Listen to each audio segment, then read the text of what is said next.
remember the audience. A lot of people go into a presentation thinking that it's a one-way thing, right? We all just assume, yeah, I've got an hour to talk or 20 minutes, 5 minutes, whatever it is. Think about what they want, what they need, but also how to interact with them so that it's a two-way conversation. Even if they never open their mouth to say a single word, think about how you can get them involved.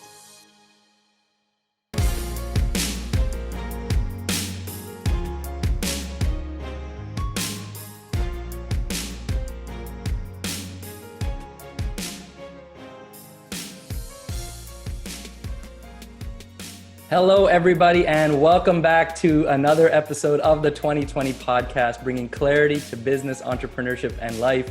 Thank you so much for taking the time to join me to learn and to grow. I am your host, Dr. Harbir Sayan, and I'm joined by someone very special today. With the time that we're living in, with all the digital interactions, the Zoom meetings, and so on, I think it's so important for us to learn how to really present ourselves the best, as best as we can. And I'm so happy to have Asma Ahmed on the show with me here, who is the principal and founder of Soapbox Presentations. And she is helping people present themselves in the best possible way through different means, whether digital or in person. And I'm so happy to have you here, Asma. Thank you so much for joining me on the show. Hi, thank you so much for having me, Harbir. I'm pretty excited to be here. Awesome. Well, Asma, if you wouldn't mind, please let us know what got you into this industry and what Soapbox Presentations does and what you do. Okay, well, basically,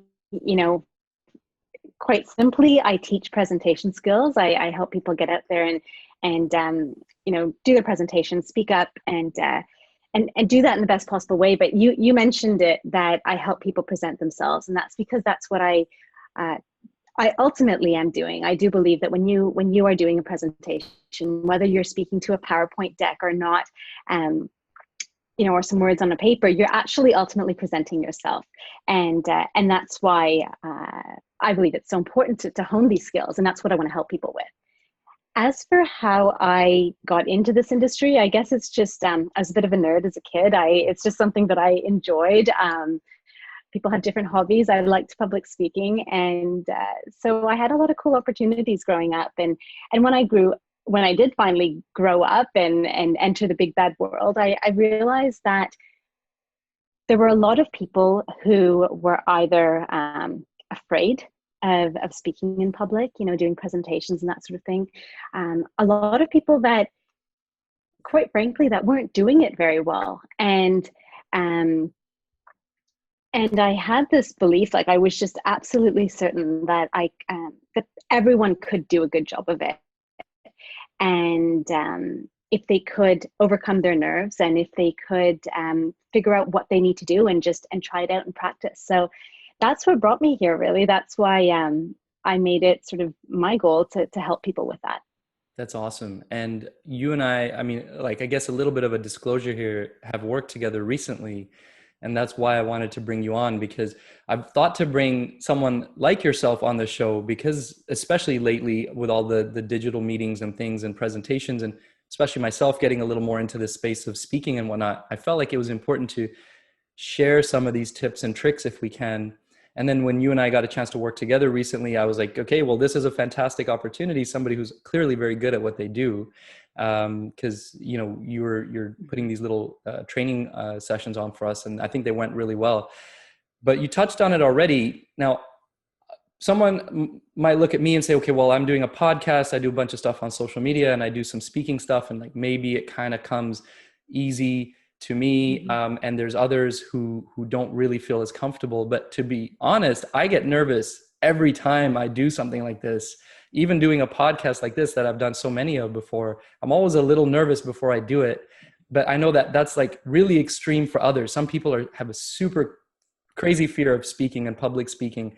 Do you encounter some of those people yourself? You said you enjoyed it, right? But a lot of people, that's like, I've heard that like people, when they rank their fears, that's like one of the top fears for some people is public speaking. And have you encountered some of those types of people?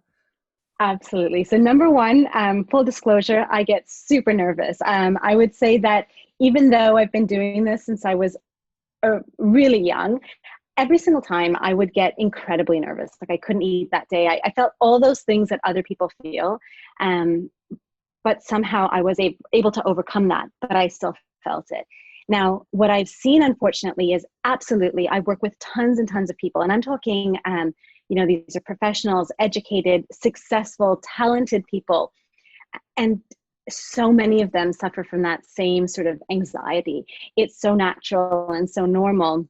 And that's why I made it my mission. Like, so with Soapbox, what I'm doing, actually, one of my big things is I talk about skills and mindset. So a lot of people teach you the skills, right? What do you need to do? Eye contact, project your voice, how to design a good presentation.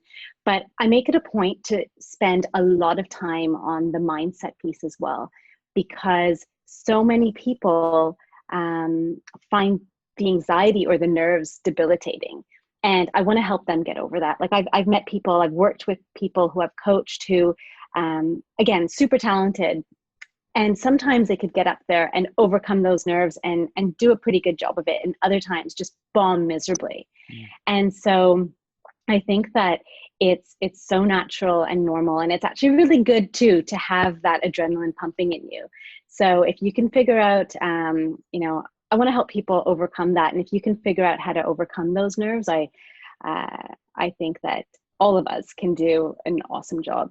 Yeah, I agree. I think unfortunately, there's some incredibly talented people who succumb to the nerves and don't get to show their talents as well as they should. And then we're all, Exactly. all losing out, unfortunately, because we don't get to experience those talents. Now, we're going to touch a bit more on stuff like that and like how potentially we could overcome it. Maybe if you have some advice for those types of people a little bit later on. But I want to talk a little bit more about how you got started and when did you start Soapbox, and tell me about the name and where you came up with Soapbox Presentations. As you may recall, when we met, I told you that I actually started teaching presentation skills back in university. So that was the first time I ever taught. And so when I graduated, I was working in IT. That's actually what my degree was in. And so I was doing my IT thing, and off the side of my desk, I just started teaching courses. So you could kind of say the idea was born back then. That's when I had a real passion for it. And I spent over the next several years, even though I switched, professions and careers and all that, I was sort of working towards this idea of Soapbox. It just didn't have a name yet. And then life went on, and I would say that, I got married, had kids, became a mom, and finally when I was ready for it, that was about 2017, I think the end of 2017, I came home one day and I told my husband, this is what I'm going to do. I'm going to start my business, and here's what I'm doing. And that was it. And so that's when Soapbox got started. It didn't have a name until the next morning. So I got my, that's pretty quick. Yeah, that was, but you know what? It was, it's something I had dreamt of for so long. Like it's something, I didn't just dream of it. I have, 10 years prior, I was brainstorming ideas for it. So it seems like it came out of nowhere. And for my husband, it kind of came out of nowhere because Sure. He didn't know me back when this idea was first born, but I remember he started brainstorming ideas, and I'm going to have to mention him. You saw him. He was helping me with the tech earlier. Yeah. And he loves saying that the name Soapbox was his idea. Okay. And it was, I had, it definitely was his idea, but I chose it. And the reason I chose it is because, well, do you know what a soapbox is? Well, I think you've told me this. Oh, right. And I kind of knew already. And I'll let you. Yeah, that's true. I forgot you were my star student. Of course you'd remember. Just don't tell anyone else I said that. Yeah, just no joking. Kidding. So a soapbox is basically, so back in England, back in the day, when shipments would arrive by boat, you'd get these big crates of soap with all the soap in it. And when things would be emptied, speakers would turn them over and stand on these crates, often a crate of soap, and they'd stand on it so that they could be seen and heard more clearly, just so people could see them. And I thought, well, that's what I really want to do. I want to help people get out there and speak in such a way that when they do speak, people hear them, right? It's not just about kind of passing over their heads. They are actually heard. And so that's why I went with the name Soapbox. I actually really like the name. And I think, well, I'll speak for myself. I kind of had an idea what a soapbox was. And obviously you're standing on something so you can, because a lot of times the saying kind of goes, okay, now I'll get off my soapbox after somebody's kind of done giving their 2 cents in a matter. Yeah. So I figured there's something, I just didn't know the actual historical reference. So there you go. If you didn't know that, whoever's listening and watching here, that's something new for you to learn today. You're welcome from the 2020 Yeah. podcast. So And if I can clarify one thing, sorry, Javier, no problem. you're right that we often hear that term now used in sort of a negative connotation, Yeah. like, oh, they're on their soapbox, but that's not, like people just rambling on about something that they're passionate about, or but that's not, it doesn't originally have a negative connotation to it. So I went with the positive. Yeah, absolutely. Well, if you go with that accurate historical reference, it's when they were trying to deliver important information, they were standing up. And in another way, if I'm kind of looking at this sort of in a meta way, it's like a way to stand up above the crowd kind of thing, and separate yourself a little bit. So I think that's pretty cool. So Absolutely. what does, in your eyes, if you can just sort of describe the feeling or what you would see, what does a successful presentation look like to you from your perspective as an expert in this field? If there's someone, you watch somebody just go out there and give a presentation, what would you have felt and seen from them that would make you feel like it was successful? And if you've ever watched a great presentation, you can probably relate to this. It makes you feel something. So, not all presentations are entertaining. Some are serious, some are thought-provoking. It makes you feel something. And I know that I know it's good when I feel like I've been a part of it in some way. Like I've sat through some presentations that are an hour long, 2 hours long, and I haven't said one word the entire time. But when I leave there, I have been through a whole range of emotions. I have felt as though I was actually part of a conversation that whole time, when in fact I said nothing. That to me is how I would describe kind of what I feel. And then, if you're thinking about it later, you're talking about it later, that's a sign of a successful presentation. Right. That's how I feel anyways. I don't know if you want my, the more academic approach to it. I would actually, but I like that, just to kind of chime in on that. That makes a lot of sense. I never thought about that though. Like you're sitting there, you may not actually have said a single word, but you feel like there was some kind of engagement. You're kind of, I guess, captivated by the conversation that person's having. And I think exactly, I can say that I've definitely felt that a few times before. I wouldn't have known how to put it into words. On your website, and I know when we've spoken before, you've used 3 words that you kind of use as a way to I guess describe a successful presentation: inform, influence, and impress. And I wondered if you could kind of explain those 3, give us a bit more detail on how somebody might present in a way that's informative, influential, and impressive. Sure. So that is exactly how I start pretty much all of my training sessions. I am there to help people achieve those 3 things, because that's sort of my academic response, right? That's how I define or identify tangibly what is a successful presentation. So inform is pretty much, when we think of a presentation, that's what we think of, right? Like we're trying to share information, we're trying to tell people something. So so you need to make sure you hit on that, really reach people and make sure that they have received the message that you intended to send to them.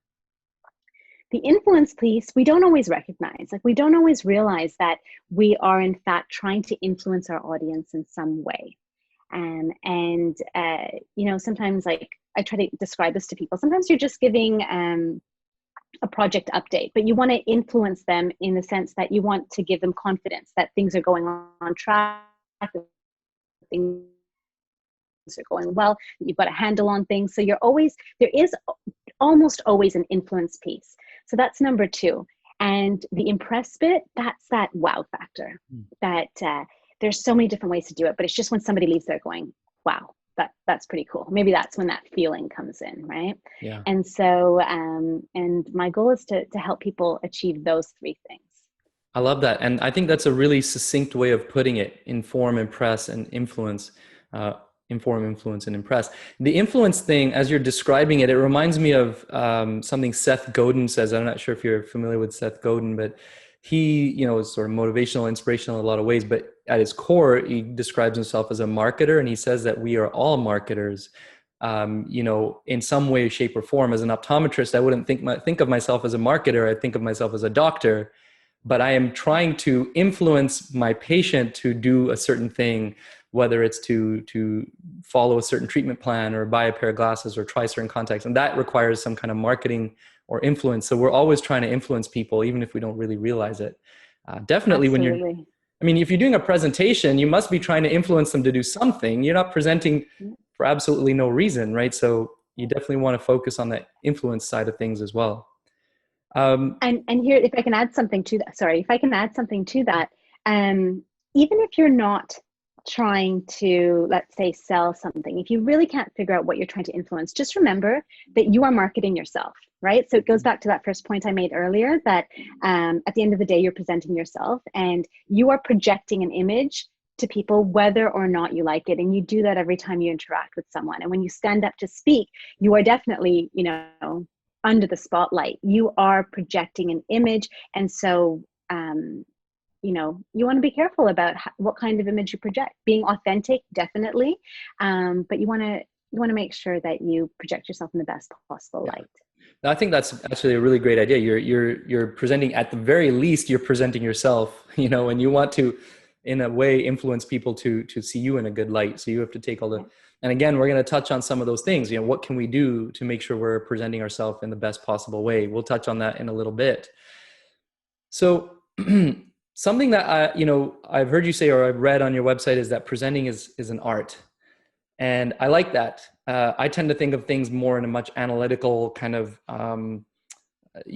what's the right word? Scientific, I guess, way. Even we can say some things within my profession as an optometrist. We look at it, even though it's described to us exactly how to do it, ABC, follow this protocol.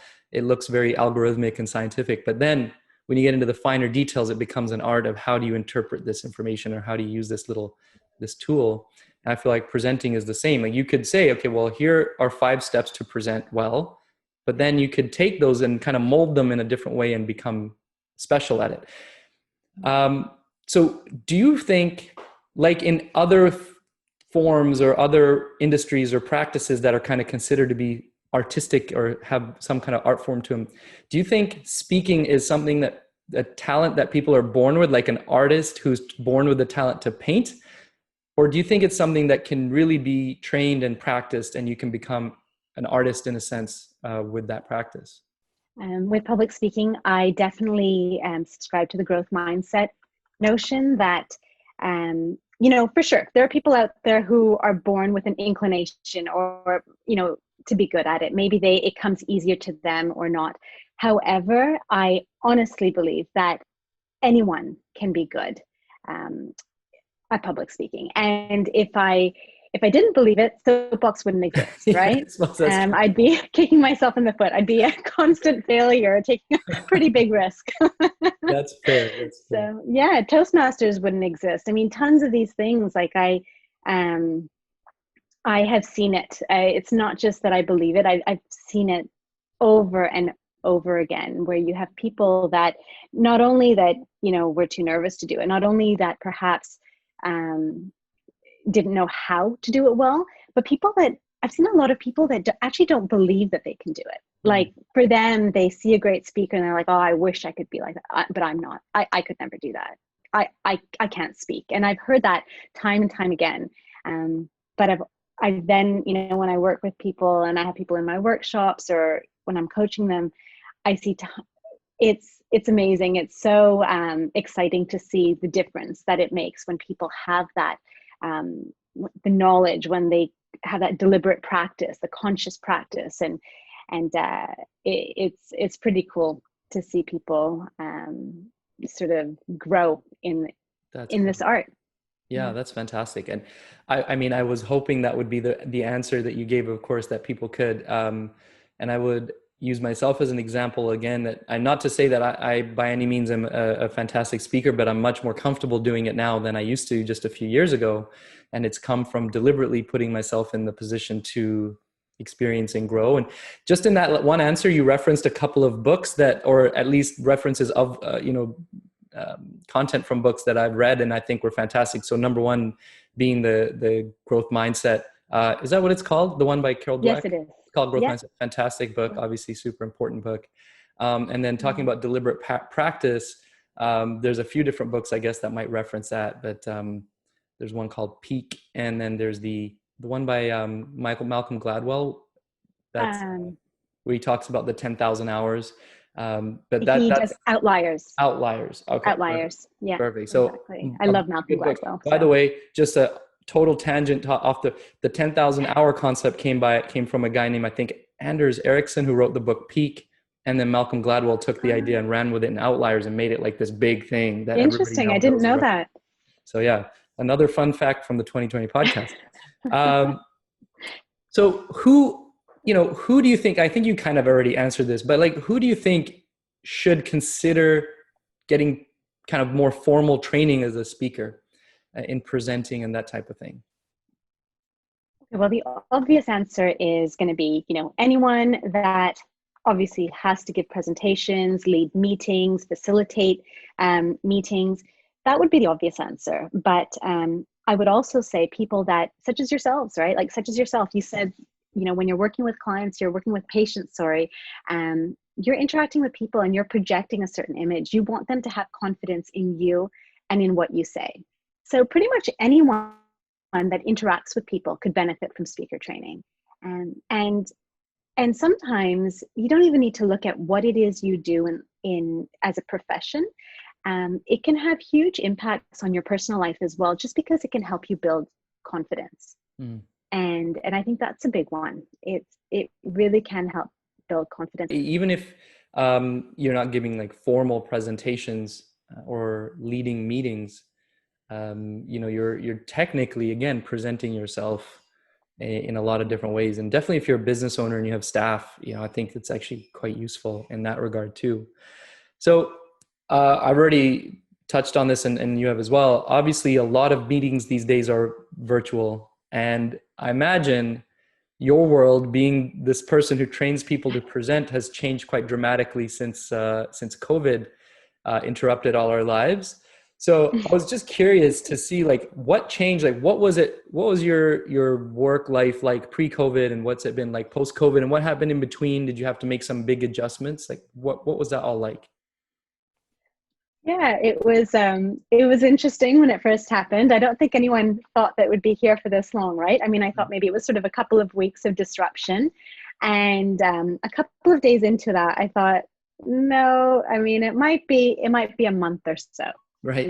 That's kind of where I was trying to be very forward thinking there. So anyways, I felt I had a decision to make, because obviously people were canceling on me left, right, and center. I mean, nobody, as you know, nobody was thinking about training, and obviously nobody was going to have me in to do anything. So I thought, okay, let me make a decision. I can either put my career or my work on hold for the moment, and perhaps that would have been a fun decision to make. It would have been a lot more relaxing. Sure. But I decided that no, I wanted to keep doing it. I didn't want to take a break, and so I guess I just had to sort of be creative about how I did it and what I did. I wanted to keep teaching. So one of the big things I did, and I know that you're a social media pro, but I am not. And so I can help you with that. Yeah. Is that a shameless plug on your side there? I mean, I don't have any kind of business set up, but I'm happy to help wherever I can, for sure. Do you know what? I'm gonna look you up. I'm gonna definitely give you a call for that, because it's been interesting, very new for me getting onto LinkedIn. I suppose I'd sort of created an account when I started Soapbox. I'm not on Facebook or Instagram or Twitter, like on nothing else, right? Okay. So in March, at the end of March, I guess it was, or I decided, okay, I'm going to try the social media thing because I want to keep teaching. And so I was just looking yesterday, actually, I think it was the beginning of April that I posted my very first post. I was scared out of my mind. Like when we talk about nerves and anxiety, Oh my God, it was the scariest thing for me. I've actually written up a little post about that, or an article. If you want to look it up on LinkedIn, I can send that to you later.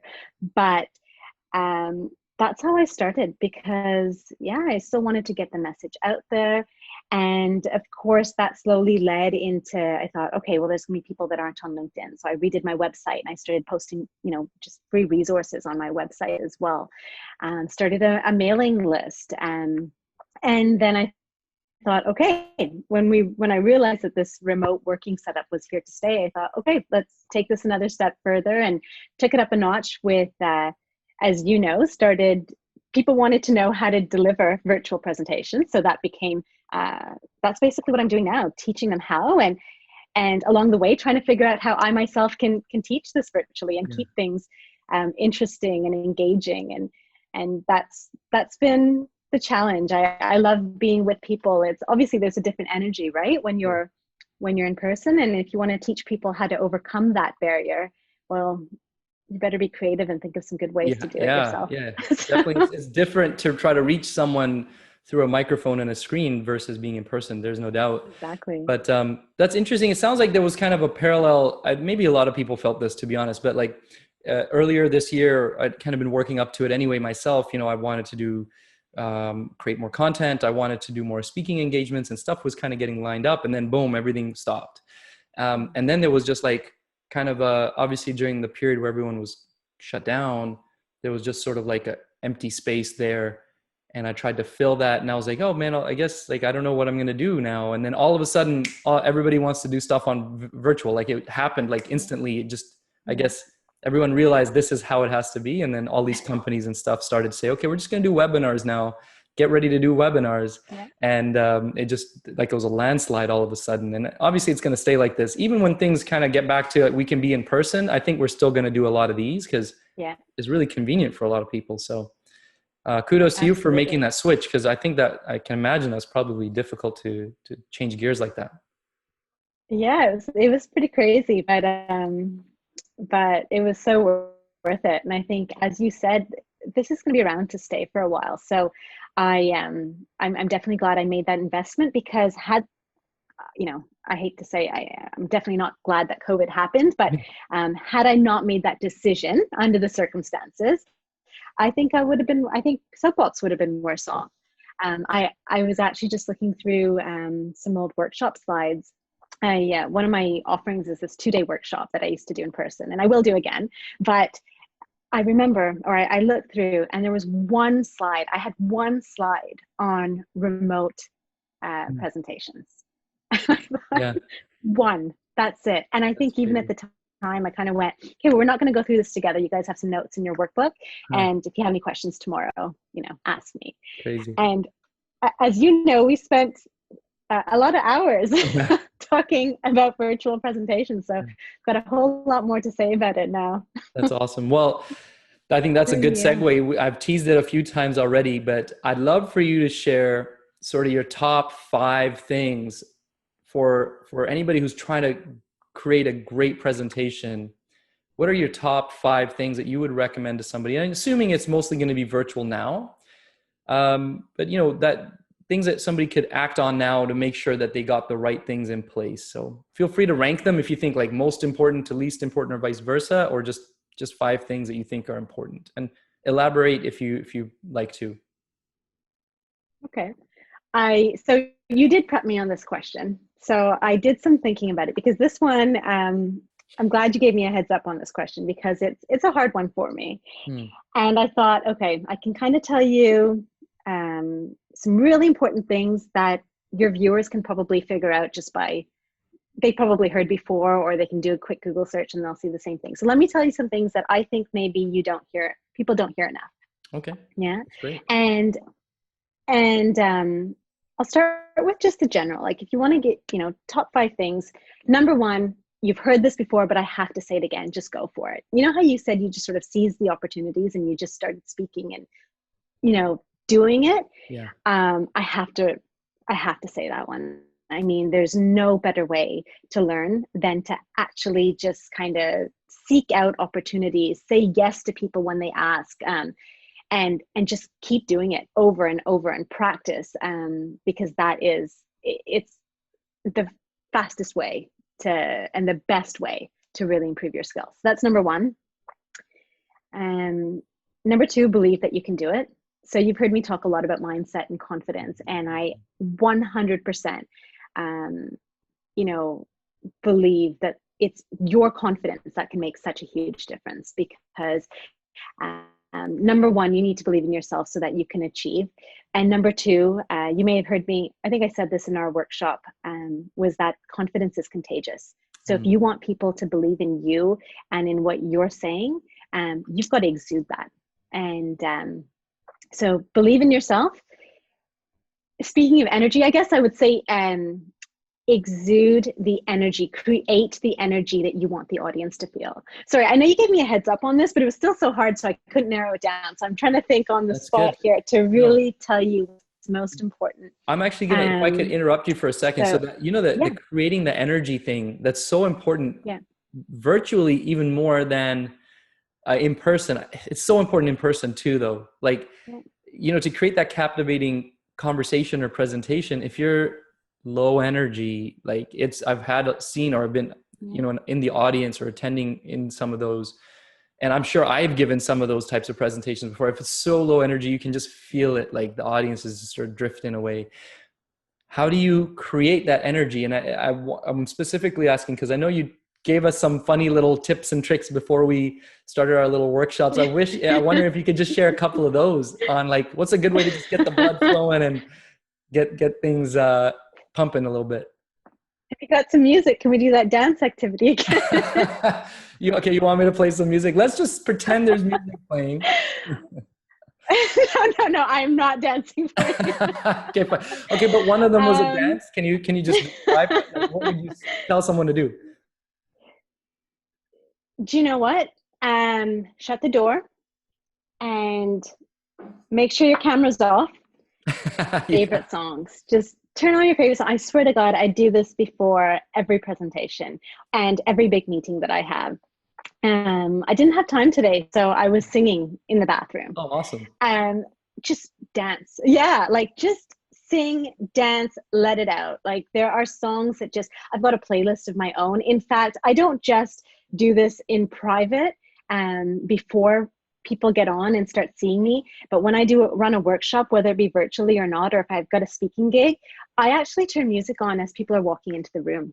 I do that for myself, and I do that for the people in the audience to create that right vibe and that energy. So dancing can really, and as you saw, you actually do need to, if you want to create that energy, you need to kind of loosen up and warm up yourself. So, but it can also calm your nerves and just get you laughing. And laughing, smiling in itself is a huge stress reliever and a huge confidence boost too. Absolutely. Another book and I'm not going to demonstrate. Fair enough. It's okay. Because I know then you're going to drag me into it, and I don't want to do that either. So I was just going to say that being the host of the 2020 podcast, I thought that perhaps you could. Well, then I just won't put the video up on YouTube, and we'll just let it be audio, and nobody will.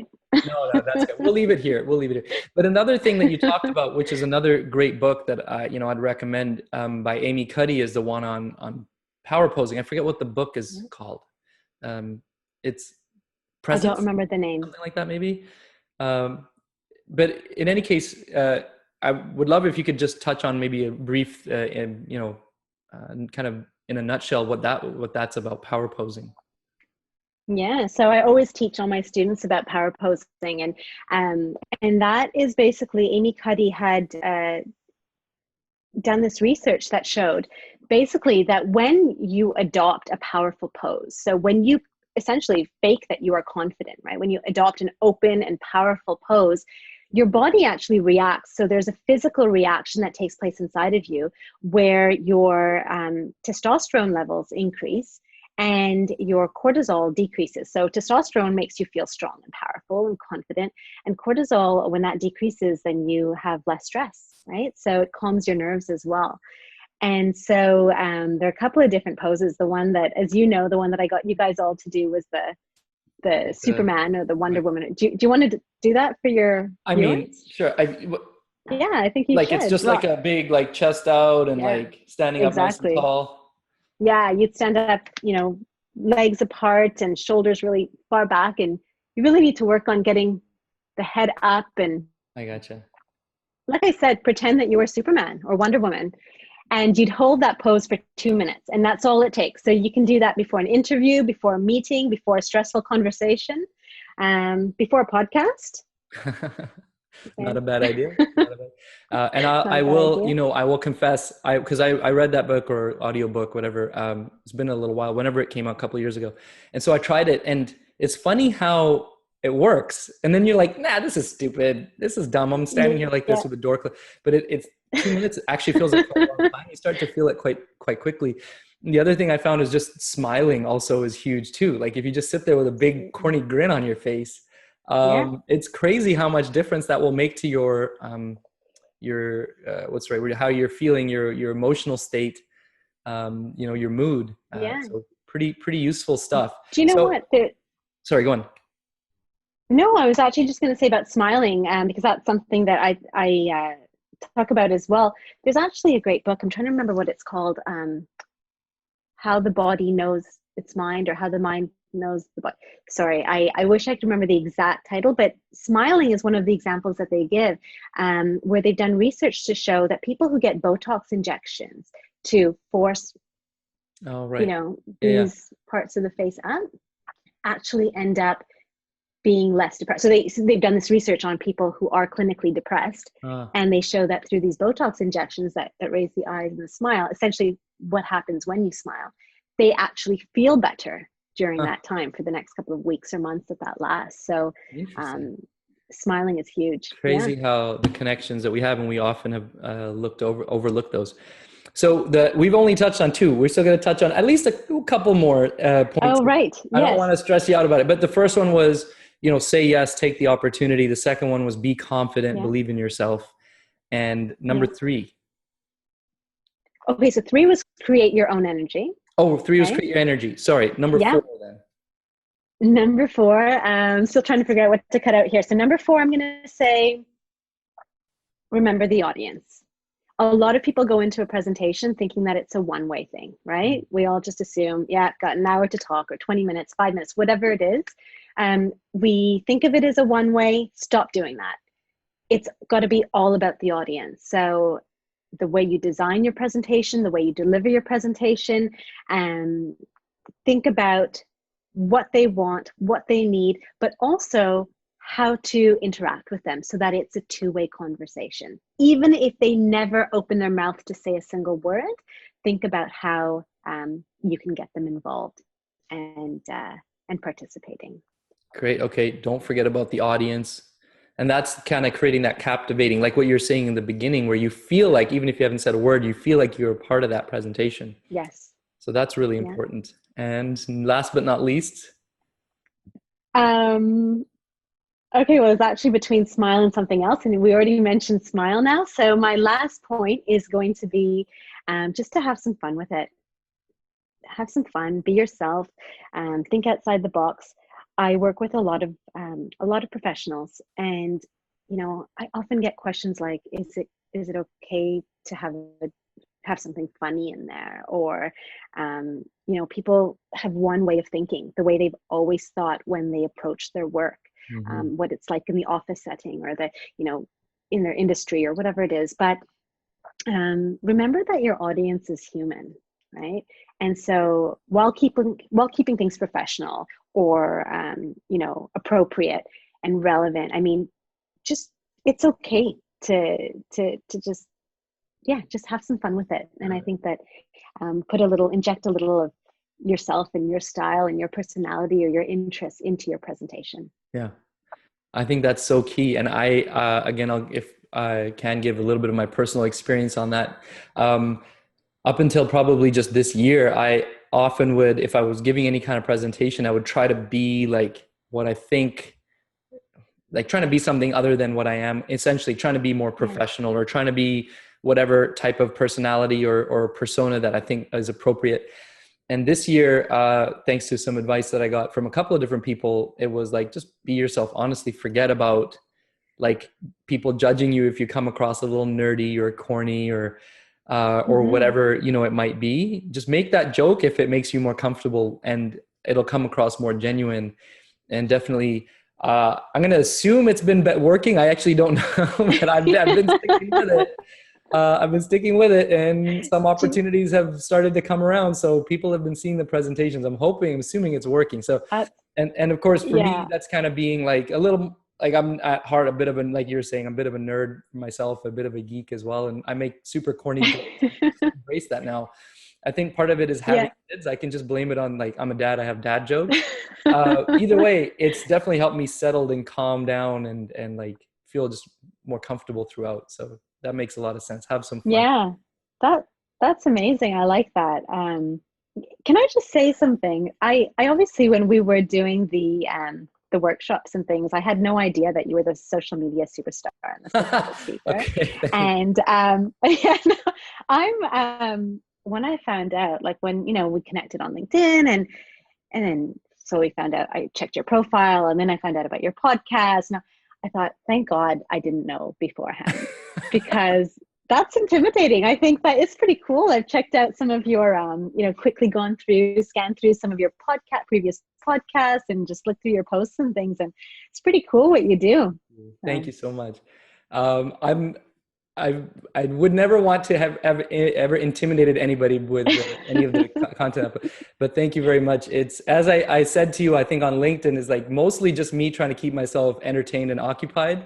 But I've always loved kind of, I didn't know this until I think university, happened to get involved with a certain group or club, and we started making video and creating video content. And I realized then I really love not just being in front of the camera, but like editing and all that kind of stuff. It's just something I really enjoy. So I've tried to kind of insert that wherever I can into my professional career, and it's been a lot of fun. So thank you very much. That's really cool. And I'm not kidding when I say I am gonna send you a message afterwards, because I'd love some help and some advice on how I can do something more fancy than what I'm doing now. I'm not into video editing.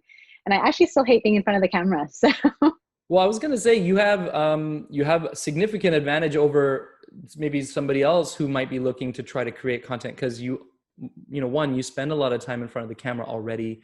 You have a good setup, and you obviously have very useful, valuable content to share anyways. So you kind of have all the important ingredients to begin with. So it's just a matter of taking your own advice and take the opportunity that you have, and we'll go through. Yeah. I'm kidding.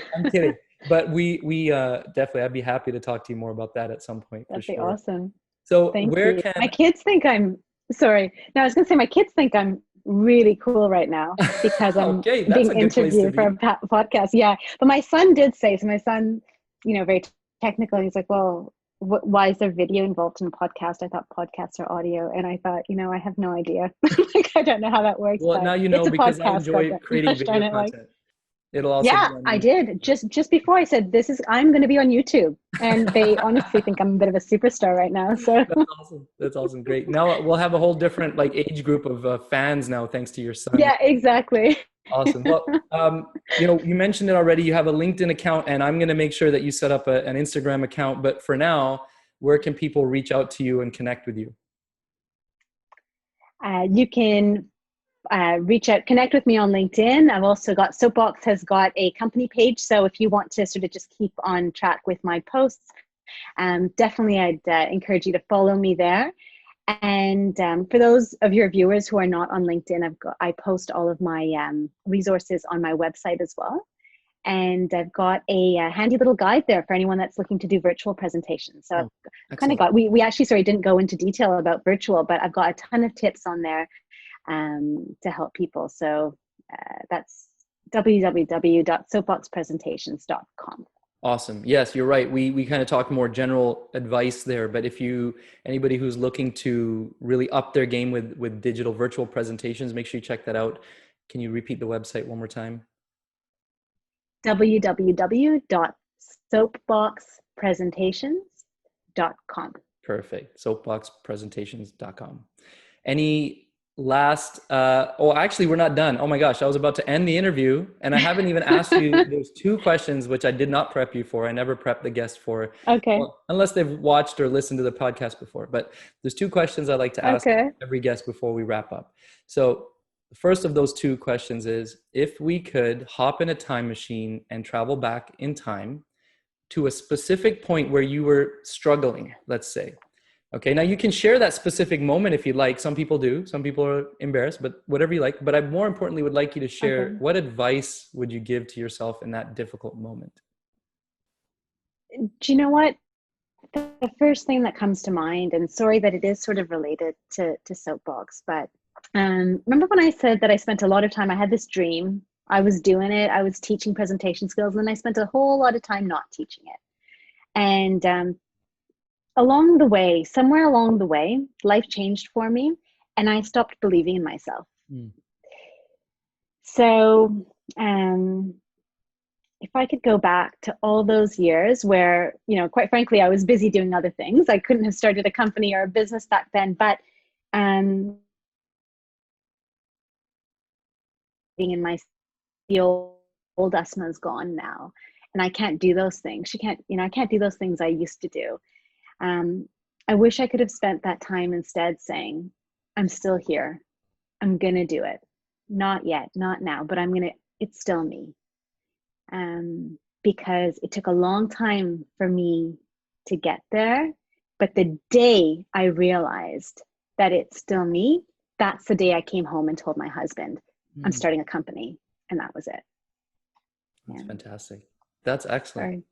No, that's really good, because I'm sure there's, I don't know if this is the correct analogy, but like a lot of people kind of get this imposter syndrome kind of thing, and also they're afraid that maybe they're changing too much or whatever it might be. But it's really cool if you can bring that home and realize that that's really you, and you can, fill those shoes and whatever it might be and fulfill that kind of destiny that you have for yourself. That's really cool. Great.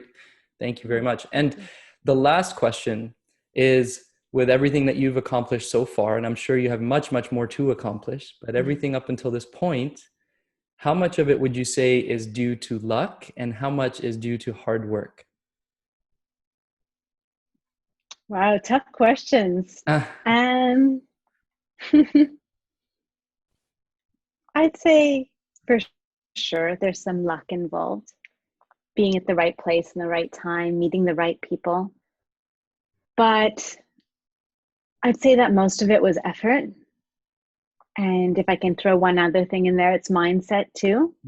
You need to be in the right frame of mind where you're striving for something, right? Because sometimes you might have, you could be in the right room, in the room with the right person. And that you could strike it lucky and get this amazing opportunity. But if you haven't been working hard for something, and if you're not in that mindset that you are striving to achieve something, I don't think you'll ever realize, or, a lot of the times I don't think you'll realize that you were in the right room with the right person at the right time. That's very true. Does that make any sense? Yeah, I think that's excellent. That's really great.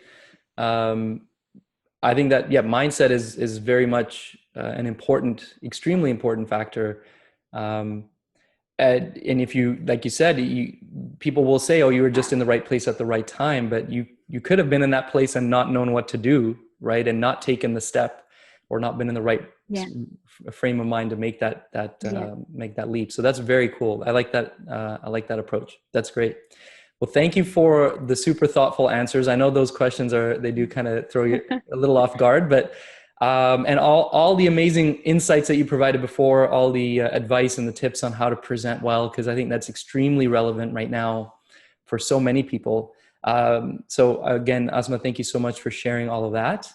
And I want to say a big thank you, as always, to everybody who's tuning in, whether you're listening on Apple or Spotify or you're watching on YouTube. Thank you all so much. As always, if you took some value from this, and I know you did, of course you did, because Asma shared so much amazing content, please take a screenshot, post it up on your Instagram story or your LinkedIn story, now that LinkedIn has stories as well.